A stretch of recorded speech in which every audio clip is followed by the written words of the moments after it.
If you're anything like me and you browse Pinterest and you see things that you want but they're just too expensive and you would like to find a lookalike, or you think I could just make that myself, then this is the video for you. Hello and welcome, my name is Bianca and this is a place to inspire and to be inspired. I love crafting, creating, making things, sewing things, thrifting things, and if any of that sounds interesting to you, then please keep watching. For today's little craft vlog, I have 3 projects in mind that I want to create today. Our first craft project of the day is going to be dyeing a denim halter top. I really wanted this one from Lioness. It was a little bit pricey and I loved the dark denim, but I did find a lookalike at Target for a fraction of the price. The only issue is that it's a light denim. So my mission today is to find some denim fabric dye and turn it into a dark denim top so that I can get the look for less. Our second craft project of the day is going to be making one of these beaded bow necklaces that I've been seeing on Free People. I believe this will be an easier project for anyone, so you can make them for yourselves, your friends, you can give them away as gifts or Christmas presents, and it will be a fraction of the price.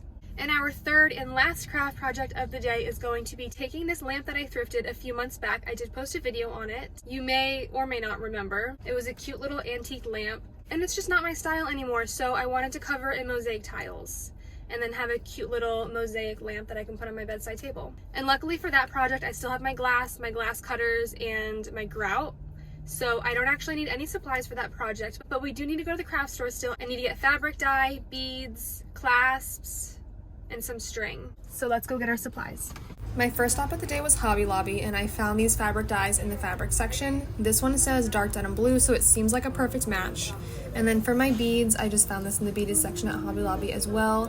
Found these pearls at Hobby Lobby.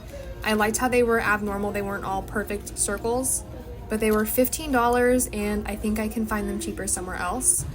And this is the string I ended up going with, also found at Hobby Lobby. And my next stop was Michael's. I found this little kit here. It had clasps in it, and it had the little crimping beads that I also needed.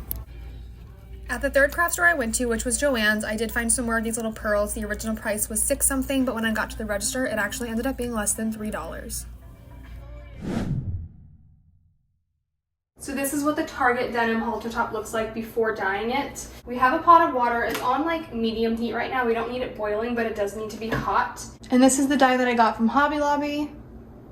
The instructions for this say to add a little bit of dish soap and a little bit of salt to the pot. So we're just going to add a little bit of this. I think that's about like a teaspoon. Bubbles. I think that's about a tablespoon maybe. And then we're just gonna add, it said to add a cup of salt, which is, I'm not wasting a cup of salt to dye one garment. And based on these instructions, I'm gonna add about 1/4 of the bottle, so maybe like this much to my mix. I'm gonna untie these ties because I want all of it to soak really well. So we're just going to put this whole thing in here. Unfortunately, I don't have a bigger pot, so.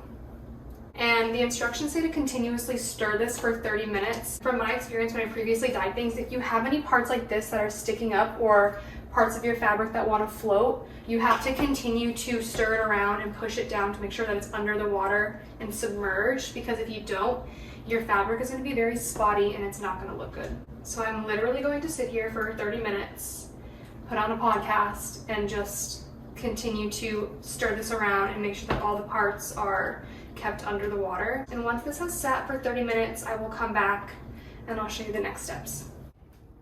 So now that it's been in the pot for about 30 minutes, now we can rinse it with cool water.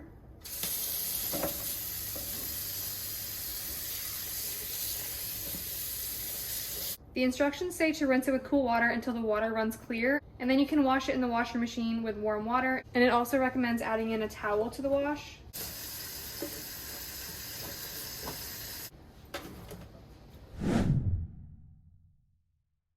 Okay, we're taking a little break right now because there's a local cookie place that I found recently, and she makes everything from scratch. And the way that I justify this is that since everything's made from scratch and there's no preservatives and crap in it, it's better than crumble cookie. Therefore, I have to go and get like 3 cookies. Hi, how are you? Yeah, thanks. It just started raining right as I got back into the car, so perfect timing. We got the goods. Ended up going with the pumpkin spice, dark chocolate sea salt, and espresso chip. which is one of my favorites now. Okay, this is the pumpkin spice. This is the espresso chip. And then this is the dark chocolate sea salt.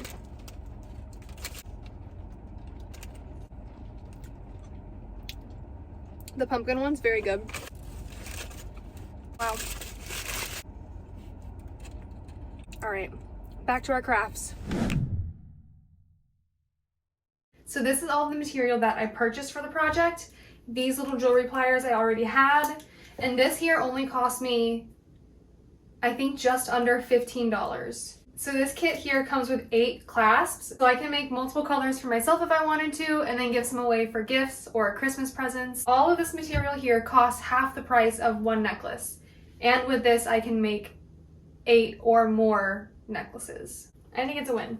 So the first thing I want to do is I want to measure out about 1.5 feet and then cut it, and then I'm going to cut a second piece at the same length, so I should have 2 pieces about 1.5 feet long.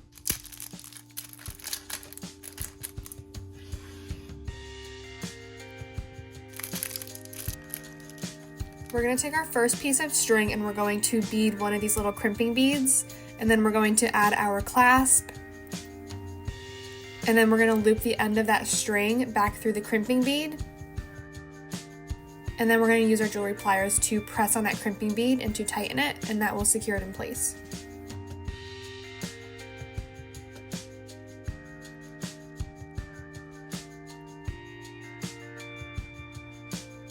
And now we can take our second piece of string and we're going to do the same thing, but this time we're going to attach the other piece of the clasp, and then we'll tighten that in place as well.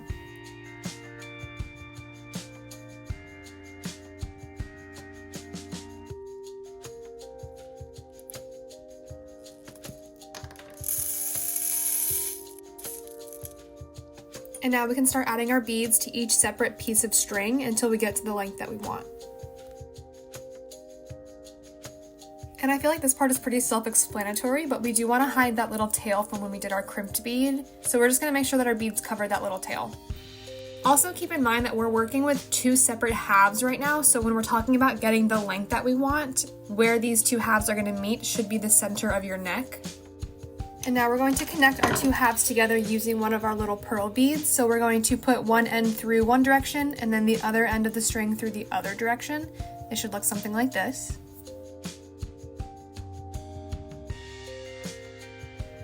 And now we can tighten it and start adding our beads for the first part of our bow. So the number of beads you add for this part is going to be determined by how big you want your bow to be. So right now we're working on the bunny ears part of the bow, if you know what I mean. So add as many beads as you want until you get the size that you need. And then for each bunny ear, we're going to loop the other end back through the pearl, like you see here.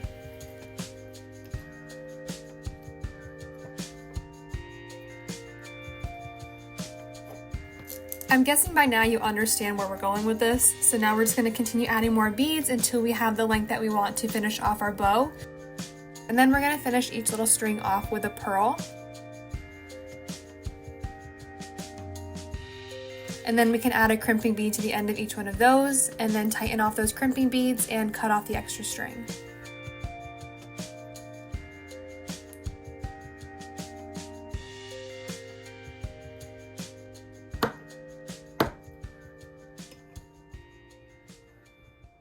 I'm so happy with how this turned out. I think it looks so cute. I think it looks almost identical to the Free People one, so definitely worth it for just a fraction of the price. And now I think I need one in every color. And now on to project number 3. I just put my halter top in the dryer. So while that's drying, we're going to work on our last craft project of the day. So we're going to add mosaic tiles to this little lamp base.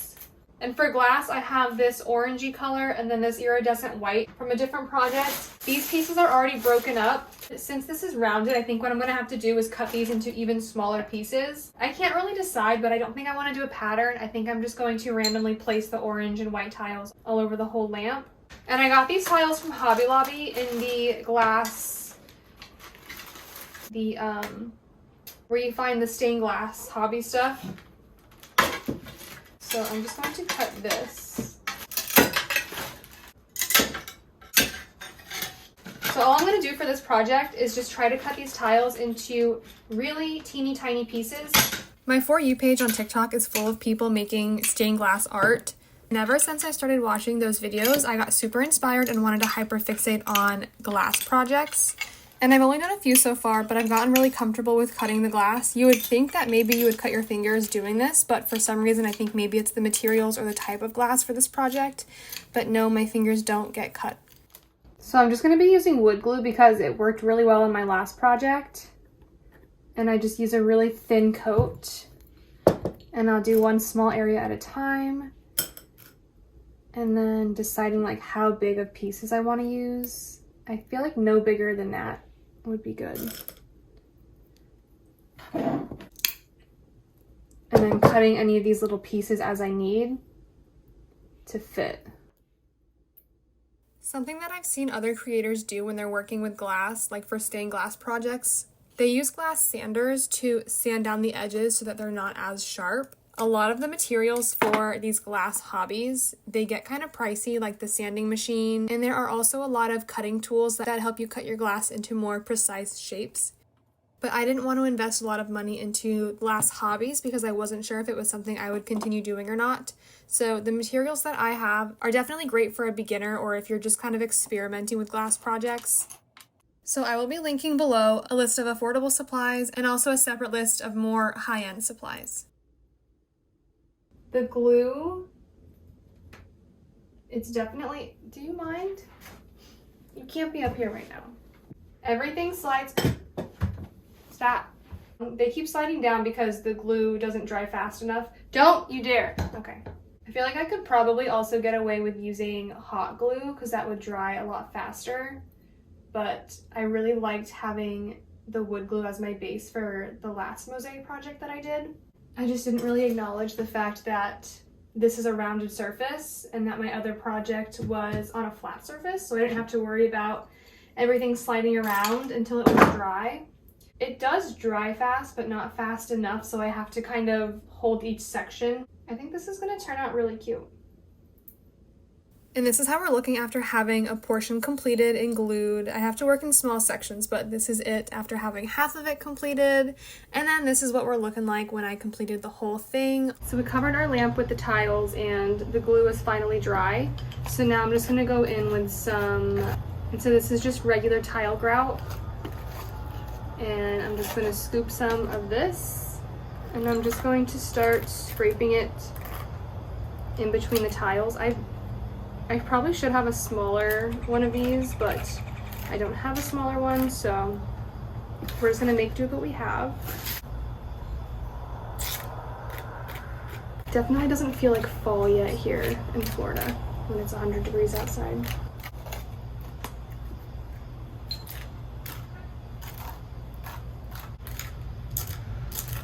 Typically you want to wipe it down with a damp sponge about 30 minutes after you've applied the grout, but I waited a little bit too long, so I had to use some extra elbow grease, but I eventually did get the residue off, and this is how we're looking. I love how this turned out. I think it looks so cozy and very cottagey. I think it gives a lot of character to the space. So whenever you see something at a thrift store, always keep in mind that putting mosaic tiles on it could also be a possibility. Quick little intermission to show you guys the results of the halter top.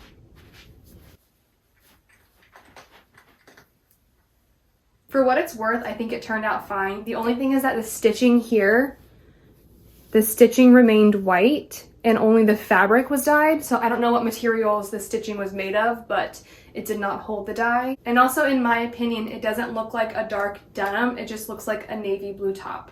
Does it give the same vibe as the one that's more expensive? Kinda. I do like this better than the light denim, but I'm still tempted to buy the expensive one. So in my opinion, this one was a half win. So now I'm just going to show you a little recap of the necklace and of the lamp since we already saw the halter top finished. That's going to be it for my cozy craft day. I hope that something in this video inspired you. If so, please let me know in the comments down below. And until next Friday, bye!